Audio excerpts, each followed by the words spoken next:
नमस्कार। आज एक नया विषय वास्तु शास्त्र को लेकर और ज्योतिष का इसके साथ बहुत गंभीर और गहरा संबंध है। एक वास्तु का चार्ट आपके समक्ष बनाया गया है प्रतीकात्मक रूप से। इसमें चारों दिशाएं दिखाई गई हैं, इनके नाम हैं।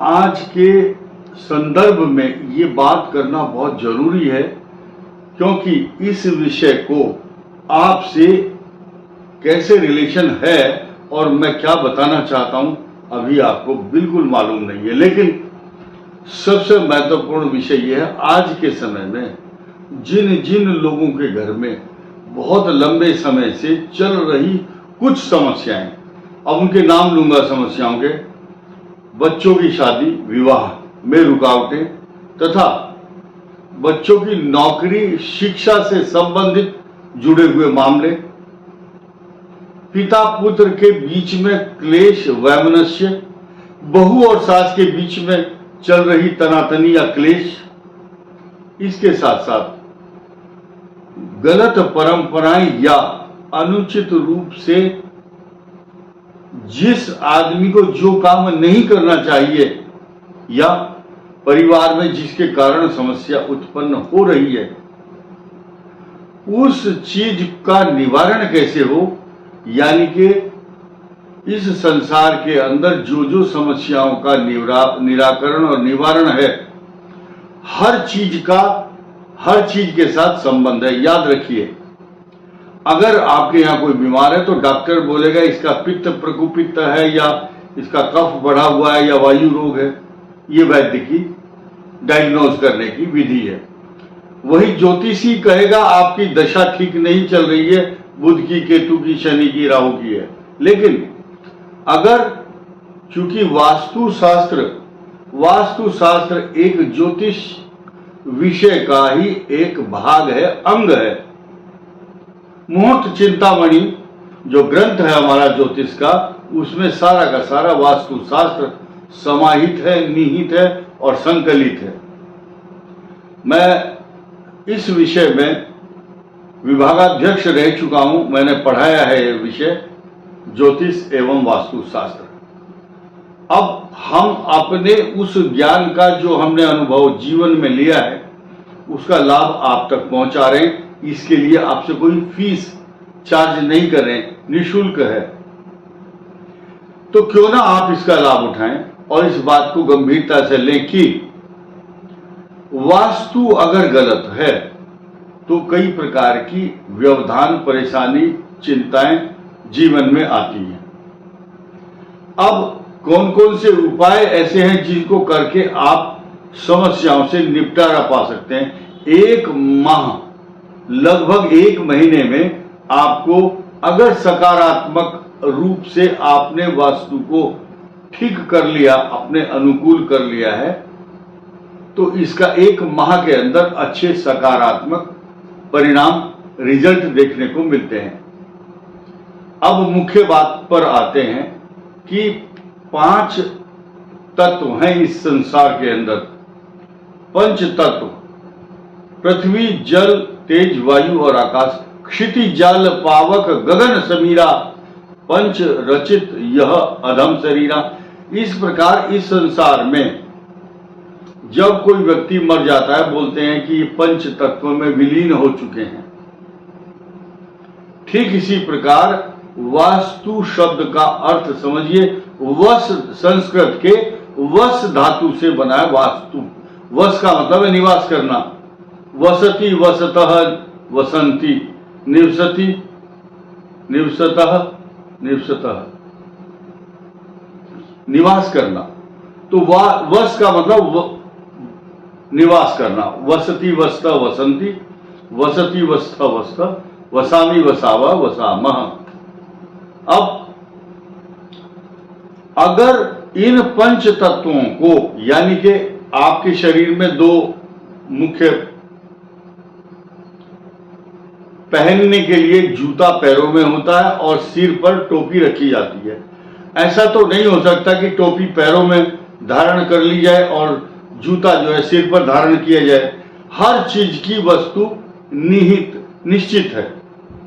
अब उत्तर दिशा का जो स्वामी है और ईशान कोण, ये ईशान कोण है नॉर्थ ईस्ट, ये स्वच्छता पूर्व दिशा है, ये बृहस्पति इसके स्वामी है ईशान कोण के, और इस कोण में स्वच्छता बहुत आवश्यक है, साफ सफाई, सुगंधी आनी चाहिए इससे। यहां वास्तु देवता का मुख होता है और यहां नैऋत्य कोण में साउथ वेस्ट में वास्तु देवता के पैर होते हैं। तो और ये आग्नेय कोण है, ये अग्नि कोण है, यहां पर फायरी एलिमेंट्स, अग्नि तत्व, सिलेंडर, गैस के सिलेंडर, हीटिंग एलिमेंट और बिजली के उपकरण या मेन स्विच यहां लगाना चाहिए। ये दिशा जो है जितनी महत्वपूर्ण है उतनी ही ये है। ये दो विशेष हैं, पूरा विस्तार से बताऊंगा आपको। अगर आप यहां पूजा का स्थान रखते हैं तो आपके घर में रिद्धि, सिद्धि, समृद्धि, प्रसिद्धि और सबकी बुद्धि निर्मल रहेगी। अगर आपका यह स्थान बिगड़ा हुआ है, यहां पर शौचालय है या कोई भारी चीज रखी हुई है, पेड़ है या कोई बिजली का खंबा है, तो वो रिसोर्सेज ऑफ एनर्जी, ऊर्जा का क्षेत्र है, ये ऊर्जा को रोकता है। ऊर्जा नहीं रुकनी चाहिए। सुगंधित फूल, गेंदे के फूल लगाओ या खुशबू आनी चाहिए, क्योंकि यहां नासिका है, नाक है वास्तु देवता की। अगर वहां इसके नीचे कोई सीवर लाइन या शौचालय का गड्ढा है तो इट में भी क्रिएट सम प्रॉब्लम। वास्तु देवता आपको घर में अशांति करेंगे। मैं आपको डराना नहीं चाहता और ना ऐसे शब्द का प्रयोग करूंगा जो आपको कष्टदायक हो। इसके अलावा यहां पूजा का स्थान है। अब इस स्थान पर आइए, ये बहुत महत्वपूर्ण है। ये वायव्य कोण है, इसको बोलते हैं वेस्ट नॉर्थ या नॉर्थ वेस्ट, उत्तर पश्चिम दिशा। इसको वायव्य कोण कहा गया है। वायु देवता है इसके स्वामी। वायु जैसे क्या होती है, हवा बहती रहती है, एक जगह एक टिकती नहीं है हवा। ठीक इसी प्रकार इस स्थान पर रहने वाला कोई भी मेंबर, जैसा कुंवारी कन्या है जिसकी शादी नहीं हुई, अनमैरिड, उसका बेडरूम यहां होना चाहिए। आपके बच्चे का स्टडी रूम वहां होना चाहिए। वो जल्दी जल्दी पढ़ेगा, अगली क्लास में आएगा, नौकरी करेगा और अपने कैरियर को बनाएगा। और उत्तर दिशा की तरफ मुंह करके उसको पढ़ना चाहिए, सामने खिड़की हो, हवा भी आए। इसके अलावा वहां पर गेस्ट रूम कभी बनाना हो, इसी दिशा में बनाने का प्रावधान है शास्त्रों में, क्योंकि जो मेहमान आएगा वो 1-2 दिन टिक करके, रुक करके चला जाएगा। अगर हमारे यहाँ शास्त्रों में नियम ये है, अगर इस स्थान पर साउथ वेस्ट नैऋत्य कोण में आप किसी मेहमान को ठहराते हैं, या तो वो बीमार हो जाएगा, वो वहीं ठहर जाएगा, 5-7 दिन तक वहां से जाने का नाम नहीं लेगा। आज के समय में किसी के पास इतना समय नहीं है कि वह मेहमानों की खातिरदारी या उनकी तवज्जो में लगा रहेगा, क्योंकि आज के समय में इतना समय नहीं है किसी के पास। लोग आजकल मेहमानों को होटलों में ठहराते हैं। आगे बढ़ते हैं। ये दक्षिण दिशा है, ये उत्तर दिशा है। दक्षिण दिशा का भाग ऊंचा होना चाहिए। प्लवत्व शब्द है, प्लवत्व, स्लोप। आपके घर की ऊंचाई इस तरफ ज्यादा हो, उसका ढलान इधर या इधर की तरफ होना चाहिए उत्तर दिशा में। अगर ऐसा नहीं है तो जितना पैसा कमाओगे सब खर्च होता रहेगा। इधर रसोई बनाने हानिकारक इसलिए है कि घर की बेटी हो या बहू है, वो किसी का कहना नहीं मानेगी। स्वच्छंद विचारधारा, जो मर्जी आया वो ही करेगी, किसी के कहने में नहीं आएगी। इसके अलावा उसको कई प्रकार के ऐसी गायनिक प्रॉब्लम भी होगी। स्त्रियों में जो रोग होते हैं वो रोग उसको रहेंगे अगर महिला यहां पर रसोई बनाकर काम करती है तो। इसके अलावा सबसे भारी भारी भरकम सामान जो आपके घर के हैं वो सारे साउथ वेस्ट में नैऋत्य कोण में होने चाहिए। नैऋत्य कोण का स्वामी जो है राहु होता है। राहु मायावी है और यहाँ पैर हैं, पैरों को दबाने का विधान है वास्तु देवता का। भारी भारी वस्तुएं यहाँ पर रखनी चाहिए, या घर का जो वेस्टेज है, बचा हुआ सामान, किसी का लोहा बचा हुआ सरिया, किसी के गत्ते हैं, पुराने सामान जिनका कोई यूज रोज नहीं हो रहा है और आपको वेस्टेज में कल को उनको निकालना है घर से, पुराने बक्से, पुरानी किताबें, जूते, वो सब इधर डंप कर सकते हो आप। इसको ऊंचा रखें। किसी का गेट अगर इस दिशा में है तो उसको चेरी कलर या रेड कलर करना चाहिए। इधर होगा तो क्रीम कलर, इधर हल्का सा क्रीम कलर या ऑरेंज, इधर वेस्ट साइड में पिंक कलर करना शुभ रहेगा अगर गेट है तो। लेकिन एक बहुत इंपॉर्टेंट बात यह है कि अगर आप कोई किराएदार इस दिशा में रखते हैं, वो किराएदार आपके घर का कल को मालिक बनने की कोशिश करेगा, आपके ऊपर हावी हो जाएगा और लड़ाई झगड़ा शुरू हो जाएगा, किराया नहीं देगा और छोटी छोटी बातों पर, पानी पर, बिजली पर रोज झगड़े होंगे। आपने ज्यादा मोटर चलाया, आपका बिजली का बिल ज्यादा आया, इस टाइप के झगड़े। तो इधर मैंने बताया हीटिंग एलिमेंट, सिलेंडर, बिजली, रसोई, आपका किचन यहाँ होना चाहिए। कुछ लोग समझौता करने की रखते हैं, अच्छा जी इधर बनाने से चल जाएगा, कोई ज्यादा नुकसान तो नहीं होगा। देखिए सीधी सीधी बात तो यह है कि जो नियम है नियम के अनुसार चलना चाहिए।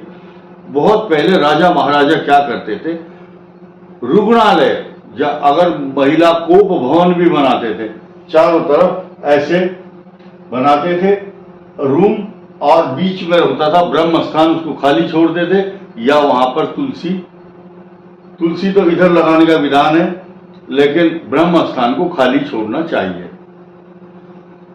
ये ब्रह्म स्थान है मध्य का। तो राजा महाराजाओं के यहाँ कोप भवन अलग होता था, अन्न के भंडार रखने हैं तो इधर, और जो कोप भवन में, जैसे कि आपने सुना होगा रामचरितमानस में वर्णन आता है, जो कैकेयी थी वो कोप भवन में चली गई थी, कोप भवन का स्थान इधर होना चाहिए। और पशुशाला, पशुओं के बांधने का स्थान, क्योंकि बहुत लोग हमारे किसान भाई भी हैं और जो गाय रखते हैं, उनकी दिशा उत्तर दिशा होनी चाहिए। इसका रीजन बहुत महत्वपूर्ण है, क्योंकि गोधन, गजधन, बाजीधन और रतन धन खान, ये रत्नों की खान है गाय, पशु बहुत बड़ी अनमोल है, तो उनका स्थान इधर होना चाहिए। पश्चिम दिशा, दक्षिण दिशा से पूर्व की ओर ढलान हो, या फिर ईशान की तरफ आपके पानी का ड्रेनेज सिस्टम होना चाहिए। अंडरग्राउंड हो तो और भी अच्छा है, लेकिन गांव में आज की तारीख में सब लोग बहुत बुद्धिमान, सबको पता है वास्तु के नियम क्या है। वास्तु के नियम जो अपनाता है उसके घर में दरिद्रता नहीं रहती, उसके ऊपर कर्ज नहीं रहता, उसके बच्चे पढ़ते हैं। आज की डेट में सबसे अधिक समस्याएं कौन कौन सी हैं? बच्चों की पढ़ाई में प्रॉब्लम, रोजगार नहीं मिल रहा है, बच्चों के विवाह समय पर नहीं हो रहे हैं। ये विषमता पूरे देश में फैली हुई है और ये राष्ट्रीय समस्या है। कोई भी व्यक्ति ये ना समझे कि ये मेरी अपनी समस्या है, नहीं, ये राष्ट्र की समस्या है। राष्ट्र में जो जिस प्रकार के जो तब्दीली होती है या जिस प्रकार की परिस्थिति होती है, स्थिति और परिस्थिति के अनुसार हर व्यक्ति को अपने देश के नियम के, कानून के, सिद्धांत के और संविधान के हिसाब से चलना पड़ता है। जो प्रतिपालक सोई नरेशु, जो जहां बसहूं सो सुंदर देशु। आपका सबसे सुंदर देश कौन सा है? जहां आप बसे हुए हैं, वही अच्छा लगता है आपको, उसी को अपने तौर तरीके से देखिए। अगर आपको लगता है कि मैं अपना वास्तु दोष ठीक नहीं करवा पा रहा हूं, या मेरे पास पैसा नहीं है, बजट नहीं है, या बिगड़ जाएगा, परिस्थिति नहीं है। कई बार क्या होता है आप सरकारी मकान में रह रहे हैं, उसका वास्तु खराब है, तब क्या करोगे? या कोई सोसाइटी बनी है, आपने 50 लाख रुपए का एक फ्लैट खरीदा, उसका मुंह साउथ की तरफ है या साउथ वेस्ट में है, तो क्या करोगे? तो उसकी रेमेडियल प्रिकॉशंस ये है, जिसमें आप कुछ नहीं कर सकते वहां आप ये कर सकते हैं। एक स्वास्तिक बड़ा सा मेन एंट्री गेट पर लगाओ, जिधर भी आपका मुख्य द्वार है उसके ऊपर लगाए। इंटेंशन ये है कि उसके नीचे से आप आए और जाएं। जो लोग विदेशों में रह रहे हैं उनको ये हिदायत दी जाती है कि अगर स्वास्तिक लगाना है तो अपने घर के अंदर बेडरूम में लगाएं, बाहर किसी को ना दिखाएं। कारण क्या है? मुझे कई विदेश के भाई बहनों ने यह बताया कि स्वास्तिक चिन्ह लगाना गेट पर इस बात का प्रतीक है कि एडोल्फ हिटलर, जर्मन का जो शासक था, तानाशाह, उसका जो चिन्ह था वो स्वास्तिक था, और उसकी शत्रुता अमेरिका और यूरोप वालों से है। तो इस प्रकार की जो बातें हैं वो ध्यान में रखते हुए अंदर भी लगा सकते हैं, बाहर भी लगा सकते हैं, किसी को ऑब्जेक्शन ना हो। इसके अलावा आप घर में देखिए, दरिद्रता और बेरोजगारी, बीमारी और बच्चों की शादी से संबंधित समस्याएं बिल्कुल दूर होंगी, इसमें कोई संदेह नहीं है। 1 महीने में आपको फर्क दिखाई देगा। अब क्या है, आपको स्वस्ति वाचन वेदों में दिया है, ओम स्वस्ति नः इंद्रो वृधः सर्वाः। ये आप स्वस्ति वाचन सुनिए, अगर नहीं बोल सकते तो। और श्री सूक्त का पाठ जो जिसके घर में होता है, जो श्रवण करता है, दरिद्रता उसके नजदीक नहीं आती। शास्त्रों में लिखा है, नहीं दरिद्र सम दुख जग माही। दरिद्रता, गरीबी से बड़ा दुख नहीं है संसार में। संत मिलन सम सुख जग माही।